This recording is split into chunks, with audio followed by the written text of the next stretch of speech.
Y volvemos al aire en Abrazo Revolucionario, el programa del Partido Comunista en FM Inclusión 102.3, la primera radio cooperativa de Gualeguaychú. Ya en este tercer bloque se nos llenó el estudio, se nos llenó la radio, ya vino Pablo, María, Diego, Aureliano, Amaro, y también tenemos la presencia que habíamos anunciado, el compañero intendente de nuestra ciudad de Gualeguaychú, Martín Esteban Piallo. Muy buenos días, muy buenas tardes, Martín. Bueno, muy buenas tardes ya, ¿no es cierto? Sí. Un saludo grande para todos los que nos están escuchando y un agradecimiento por la invitación. Es un gusto para mí, como siempre. Martín, vos sabés que estábamos pensando recién, hicimos mucho lobby, una palabrita que recién usábamos, entre nuestros grupos, los compañeros cooperativistas, los compañeros que trabajan en el parque industrial, para difundir la entrevista, este ratito que te tomás para charlar con nosotros. Y bueno, pensábamos en esto de arrancar. Recién escuchábamos la canción Crece desde el pie, una canción que muy simbólica para nosotros, ¿no? Y decía, bueno, para conocerte un poquito, digo, esta semana tuviste muchas entrevistas, habrás estado gastando el discurso, digamos, y bueno, darle otro perfil, digo, queríamos preguntarte cómo fueron tus inicios en la política, digo, desde de tu infancia, tu adolescencia, ¿qué fue lo que te motivó a empezar a decir, bueno, me interesa la política, hasta el punto de decir, quiero meterme para transformar la realidad? Y bueno, es difícil encontrar un punto, que yo pueda decir, porque me parece que sinceramente fue como que se fueron dando las cosas, ¿no? Siempre tuve una participación social, desde la primaria participaban como delegado ahí en el aula, me acuerdo que se conformaban unos equipitos entre diferentes alumnos de las de los diferentes grados, que unos eran los que tenían la responsabilidad de ir a cortar el tránsito para que saliéramos de la escuela, y yo estaba ahí anotado primero. Después armaron una especie de cruz roja dentro de la escuela, que tenían la responsabilidad de conseguir un botiquín, una caja, armar un botiquín y tenerlo siempre a disposición por si uno de los gurises se lastimaba. Yo iba a la escuela Mateo cuando chiquito, y ahí estaba otra vez yo metido en esas cuestiones. Siempre tuve como una participación en el secundario, participación en los centros de estudiantes, siempre, y en todas las cuestiones sociales. Después en la universidad, milité todos los años de la universidad dentro de una agrupación guevarista, que nunca pudimos ganar nada, ¿no es cierto? Pero bueno, estábamos ahí. Pero con la frente en alto. Sí. Y después me parece que la participación más grande, y después integré una ONG con un claro sentido social, una agrupación que se llamó Agrupación Vuelo Golondrina, que bueno, trabajó muchos años desde el momento de la crisis del 2001 en Gualeguaychú, sobre todo haciendo acciones colectivas de redistribución solidaria de la riqueza, que era era uno de las, en términos teóricos, de las variables que queríamos desarrollar. En ese momento, poder generar políticas o acciones vinculadas a la redistribución de la riqueza, pero bajo un componente solidario, o sea, buscarlo desde el amor, desde el altruismo, ¿no es cierto? Uh-huh. Y bueno, y entre tanto vivía en La Plata, o sea que me era muy difícil, ¿no? Estuvo muchos años y tenía muchos compañeros ahí adentro en esa fundación, en esa agrupación, y después, bueno, me toca el desafío de empezar con el desarrollo de los centros de atención primaria de la salud, los famosos CAPS de Gualeguaychú. Y ahí me parece que hay un quiebre en mi vida, ¿no? Porque eso me pone muy, muy en contacto más directo, más crudo con la realidad de los barrios, con la exclusión, con la marginalidad, con la necesidad continua de avanzar en esta historia de tratar de nivelar las situaciones mínimas, básicas para la gente. Y bueno, y fue todo un desafío. Ahí arranqué también como un sueño para mí fue, ¿no? Poder desarrollar muchas de las cosas que yo soñaba y pensaba, aplicarlos en una parte de la salud que da para todo eso, ¿no? Porque primero que es la salud pública por un lado, y por el otro que es esa que trabaja con lo más cotidiano. El 80% de nuestras problemáticas en salud se pueden y se deberían resolver en el primer nivel de atención.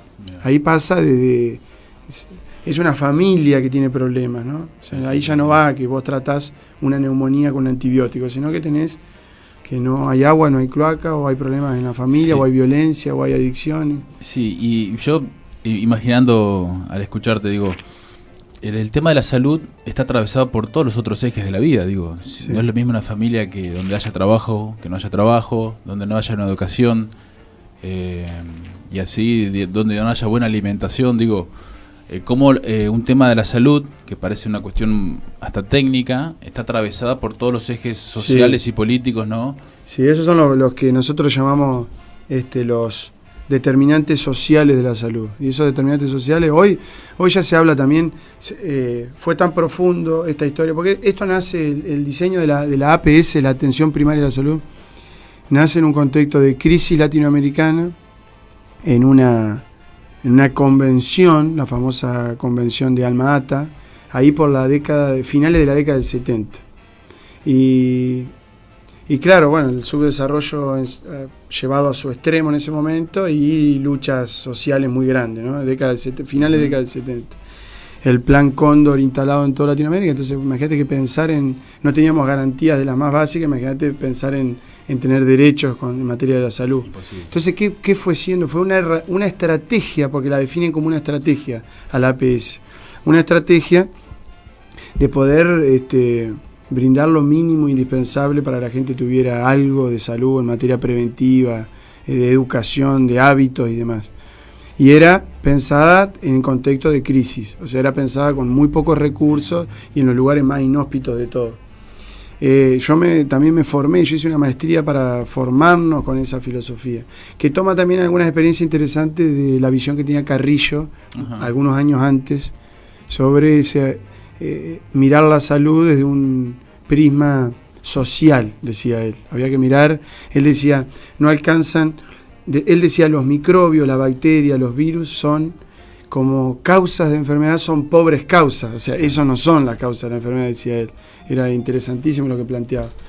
Y yo vengo ahora de un reciente viaje a Cuba y después la torta se invirtió, porque al contrario, desde esa óptica de la salud se empezó, ellos que tienen la mejor salud del continente, ellos llevan al revés. Las políticas deben tener transversalmente el corte de la salud, todas, aunque estemos hablando de una obra pública, aunque estemos hablando del ambiente o estemos hablando de la economía, tienen que tener a la salud de corte con una mirada transversal. Entonces yo lo que he tratado también acá en nuestro gobierno local es hacer que se hable de salud y se defina en materia de la salud de todos los habitantes en todas las políticas.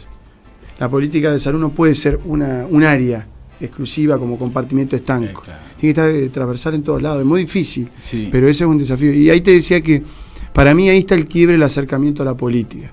Empezar a tratar de encontrar herramientas teóricas también que me dieran un sustento, de comprender el proceso, entender ¿viste? El desarrollo de las masas, entender dónde estaba la sustancia realmente. Y bueno, ahí me acerco a la política. Cuando me quiero encontrar, era intendente, o sea que no tengo un... Sí, al escucharte, sí, en varias frases se puede sacar, digamos, el tema de los valores, que vos creo que has marcado una diferencia en ese sentido, has recuperado el tema de los valores ya no como eslogan, sino como mirada, como paradigma, ¿no es cierto?, de cómo hacer política. Nombrabas también una agrupación guevarista en tu etapa estudiantil y nosotros recordamos, es muy famoso el hecho de que en tu despacho hay una foto del Che. Sí. Y digo, ¿qué es para vos, aparte de tu relación como médico, ¿no es cierto?, que compartís profesión, digamos, ¿qué es lo que te inspira a vos el Che en esto de los valores, de la visión, de lo humano, como para que te sirva a vos como guía en tu trabajo cotidiano? Y bueno, si yo les dijera que para mí es la fuente de inspiración máxima, tengo muchísimas personalidades fuertes de la historia que me marcan, sobre todo la historia no contemporánea con nosotros, que me marcaron, sobre todo en el Che, porque aprendí con el paso del tiempo a sacarlo del romanticismo y a verlo como un muchacho, como lo que era, ¿no es cierto? Una coherencia fenomenal entre lo que pensaba, entre lo que decía y lo que hacía. Es uno de los valores más escasos dentro de los cuadros dirigenciales de la historia de la humanidad. Y bueno, y después los aportes que él hizo, fundamentalmente desde lo humanitario, fundamentalmente desde el ejemplo, el aporte que hizo con respecto al trabajo voluntario en Cuba, la coherencia de que el proceso revolucionario era internacionalista, si no tenía concepción, en un momento donde justamente la Guerra Fría, o sea, la posición de la Unión Soviética estaba sembrando en todo el mundo otra decisión con respecto al internacionalismo, y él discute, desde el plano teórico discute muchas cuestiones en términos económicos. Él hace aporte a la política económica marxista, le hace aportes trascendentales, que terminan siendo lo que Cuba todavía se sigue debatiendo. En el momento de sus aportes, el famoso en el 64, el debate económico que hubo en Cuba fue un debate tremendo, ¿no es cierto?, por las personalidades, y él desde su formación médico era un tipo que hablaba de igual a igual con todos, y él insiste mucho con la centralización. Por eso él es uno de los creadores de la JUSEPLAN, la Junta Central de Planificación. Él jodía con la planificación, y los soviéticos ya llevaban unos 40 años bajo el cálculo económico, que era otro sistema, y los cubanos querían aplicarlo al mismo, y él empieza a debatir todo eso. Él hace aportes muy valiosos, sí, que rompe también con eso que la derecha lo ha querido ponerle el bronce a él, de un tipo, primero un Superman, que no lo era, y después que su virtud más grande es que era guapo, y todos sabemos que de eso no se trataba. Valores sin fundamentos, ¿no? Digamos, claro, voy para adelante porque voy para adelante, y bueno, y fíjense que los que van para adelante también sin previsiones terminan como terminó él. O sea, eso quisieron hacer, pues yo lo tomo desde un punto humano. Y les digo que sinceramente es un rector también para mi vida, para mi accionar. Lo tengo ahí, pero no es que lo tenga ahí simbólicamente porque me está mirando en un cuadro, sino que lo tengo adentro, ¿no es cierto? Y creo que, en esa parte nostálgica que tiene la vida también, el mundo hubiese sido otro si lo hubiese podido seguir, ¿no? También. Sí, yo creo que más allá del acierto, ¿no?, de las teorías, que como decís vos, si hoy se sigue discutiendo es porque hay mucha tela para cortar. Sí. Me parece que ya el hecho de haber querido dar una opinión crítica a lo establecido, sea en el capitalismo o en otro tipo de sociedades, me parece que habla de una persona que no venía a repetir una receta, sino venía a marcar la época. Sí. ¿No? Y una época que llegó en la correlación de fuerzas mundiales. En un momento estuvimos 60-40, o sea, en un momento el mundo realmente en esa época parecía que llegaba a colapsar, sobre todo la fase superior del capitalismo, esta historia imperialista que estaba sometiendo al mundo entero. Bueno, la Segunda Guerra Mundial creo que es el momento cumbre de eso. Sí, otro momento fue la derrota del imperialismo de Vietnam, sí, ¿no? Donde todo el mundo creía que los ejércitos de liberación nacional iban a avanzar por todos los países de África, de Asia, duda, ¿no? Bueno, y él tiene una clara... Por eso es que desde el riñón de ahí de lo que sucede, en el mismo país, digo, en Cuba, se plantea que cuando él asume la dirección del Ministerio de Exterior, o sea, una especie de canciller terminó siendo, él llevaba un mensaje de la situación en Cuba al resto del mundo, pero si vos te pones a mirar el derrotero de él diplomáticamente también hace una concatenación de países, todos países que estaban luchando por la liberación o habían encontrado la liberación hace muy poco tiempo. Y después directamente con su cuerpo hace el apoyo en el Congo, o sea, que fue también una suerte de frustración para él, pero increíble que lo decide hacer él. Sí. Y después el plan que tenía, una visión, él era muy gramsciano en su concepción de lo dialéctico, ¿no es cierto?, y de su pragmatismo, pero después él tenía una visión más maoísta del momento, y no es que le aprochino solamente porque se le plantaba a los soviéticos, no, una visión de que esa teoría de Mao, en donde los pequeños focos que iban a terminar incendiando la pradera, y después le empiezan a criticar al Che la teoría del foquismo, que él simplemente la ve no como una vanguardia ilustrada que está desconectada de todo y piensa que son vanguardia del pueblo, sino que él lo que quería es llevar adelante un proceso popular de liberación en los pueblos, y lo hacía con el cuerpo de él, para colmo. Sí, totalmente. Me acuerdo las primeras frases en la Rusia, ¿no?, soviética, de que Lenin también decía: tenemos que prender la chispa. Sí. Nosotros nuestra obligación de militantes y se aplica en cualquier lugar, ¿no? Prender la chispa en el pueblo, porque a veces falta tocar una puerta para que se empiece a generar un movimiento, ¿no? Sí. Que ni siquiera uno es capaz de dimensionarlo y a veces hasta de conducirlo, porque cuando el pueblo se despierta, sí, aparecen las grandes transformaciones populares. Sin duda. Y después hay un aspecto muy positivo, nos fuimos un poco del comienzo, pero es interesante, bueno, que aprender de él, sobre todo, reitero, del ejemplo. Él tenía también una característica muy fuerte, que no es del todo fácil encontrar, en la cual yo insisto mucho, digo, salvando las enormes diferencias, que es los procesos de organización, ¿no es cierto? Él le ponía mucha energía a la organización. De la misma manera que pensaba lo que estaba pasando, le ponía lo otro, que es lo más desgastante, que es esa constancia para la organización. Por eso el entrenamiento previo, por eso la construcción cotidiana, la que va sumando, no de a montaña, sino de a granito, ¿no es cierto? Y bueno, eso también es un precepto de Lenin, en donde él define que la revolución no se hace, sino que se organiza. Sí. Es un concepto interesantísimo para verlo. Sí. Acá no vamos a ir con el pecho para adelante a un día pensar que estamos haciendo una revolución, sino que se construye desde la diaria. Totalmente. Qué bueno poder charlar estos temas, ¿no?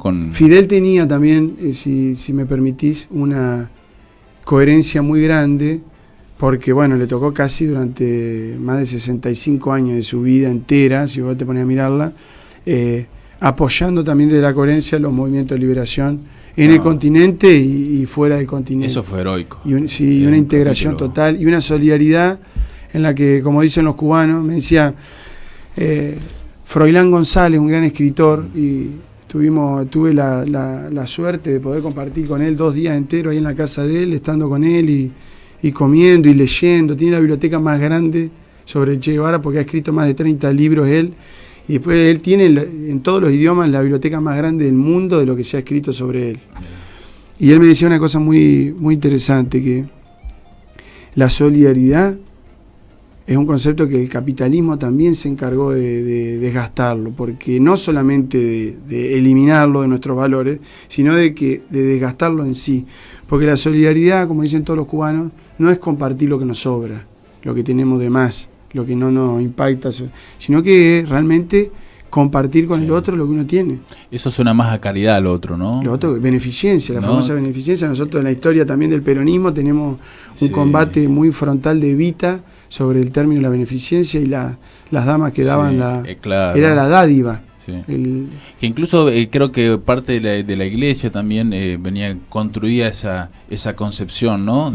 Claro. De Cáritas, ¿viste? Digo, nos vamos un poco por las ramas, pero bueno, es una teoría del orden, ¿no? Las famosas teorías del orden que están constituidas para ordenar. Sí. Y en ese ordenar te enseñan a respetar el statu quo de todo. Sí. Me hace acordar a la teoría del derrame, ¿no? Lo que sobra lo damos, pero mientras tanto o algún día va a caer. Sí, tal cual. Che, te saco un poquito de la cuestión histórica, vamos bajando un poquito por el mapa y hablamos primero de tus comienzos, y digo, me paro en diciembre del 2015, ¿no? Tu asunción, el sí juro carajo, estamos a 2 años ya de esa época, y este es otro diciembre, ¿no?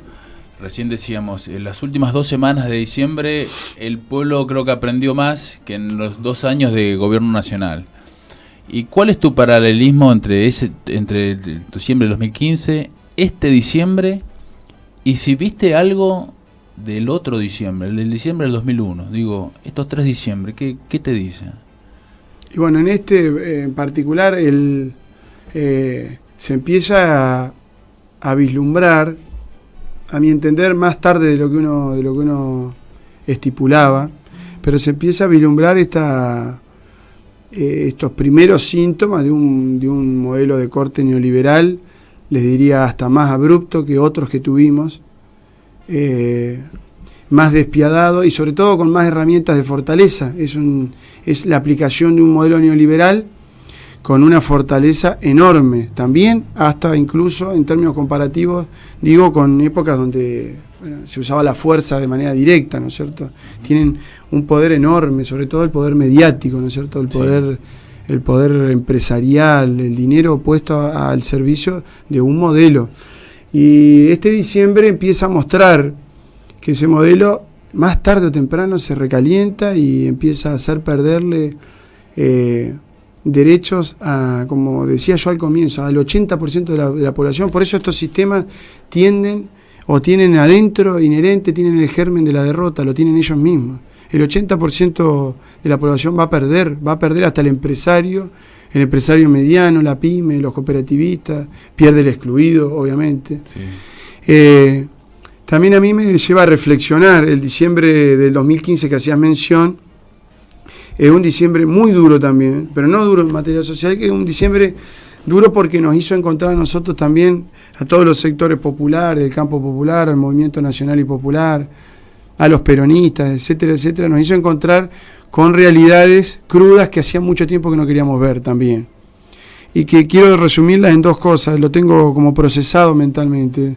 Una es que nos hizo ver que la construcción no tenía que parar nunca, no tiene que parar nunca, y que no había ninguna batalla superada, ¿no es cierto? Mucho menos la cultural. Que habíamos vivido un momento muy interesante en la Argentina, en donde por más de 10 años, bueno, la batalla cultural se había dado, no se había ganado, se había empezado a dar. Había muchos elementos y herramientas para empezar a discutirla. Batallas que, mirá, hoy hacíamos mención al pueblo cubano, lleva casi 60 años dándola y no la tiene superada. Tiene todavía... Tenemos 15 años del pueblo venezolano dándola y está con una angustia tremenda, sufriendo un momento dificilísimo. O sea, no... Es una batalla que se da, creo que de manera continua, ¿no? El subcomandante Marcos dice, una vez que se empezó a dar la lucha, es como un círculo, ¿no es cierto? Sí. Uno no sabe cuándo la comienza, pero una vez que la comienza, sigue dando vueltas, ¿no es cierto? No termina nunca.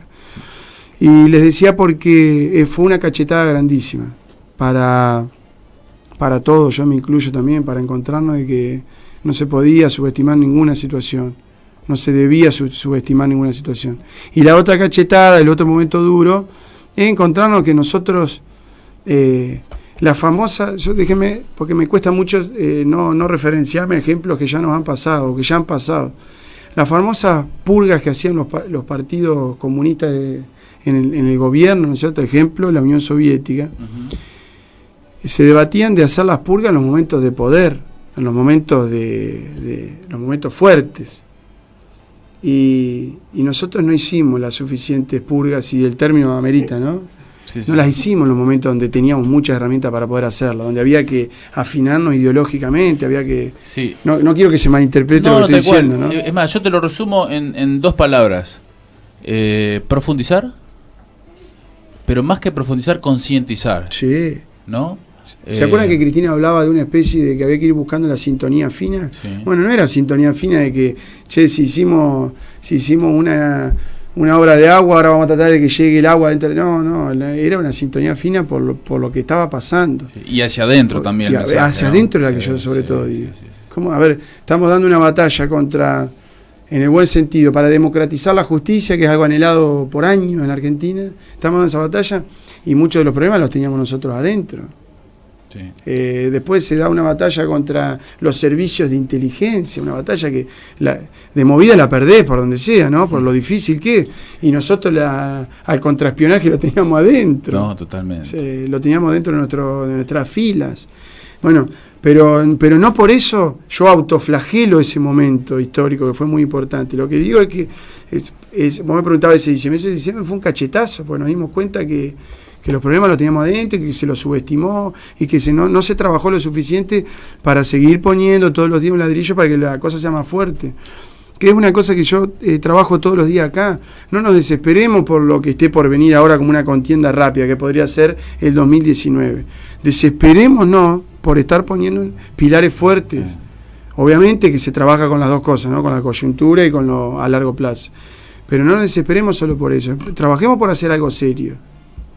Sí, bueno, y el diciembre del 2001 es trágico para mí. Horrible, porque yo estaba en plena adolescencia, era todo idílico para mí, y me cayó me mató en todo sentido, ¿no? Sí. Creo que el caldo de cultivo que había ahí todavía no está en Argentina, ¿no? Y las consecuencias fueron bravísimas, ¿viste? Aquellos que solamente esperan que vuelva a ocurrir un 2001 a nivel de que se desate una crisis, loco, la cosa fue bravísima. Y fue bravísima en lo que percibimos y lo que no se percibe también.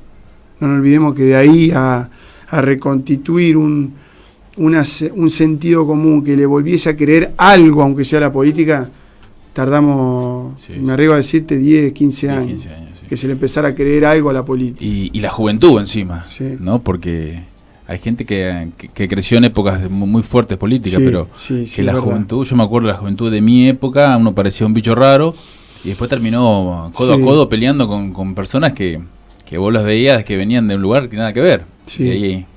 Pero digo, como conclusión, nosotros creo que tenemos una tarea muy grande que es sembrar un nuevo sentido común. Sí. Es el desafío que dice Álvaro Linera, hay que discutir el sentido común, discutirlo, y después los procesos se van dando, porque los procesos no los regulamos nosotros. Totalmente. Bueno, acá seguimos con el compañero Martín Piallo tratando de... Cada tema se disparan 10 más, está buenísima la charla, pero si te parece, Gaby, escuchamos una canción para relajar un poquito. Y dale, seguimos, ya que hablamos sobre Cuba, vamos con una de Silvio Rodríguez, que sé que es un artista también que le gusta mucho a Martín. Vamos con Playa Girón, recordando un momento histórico. Vamos nomás.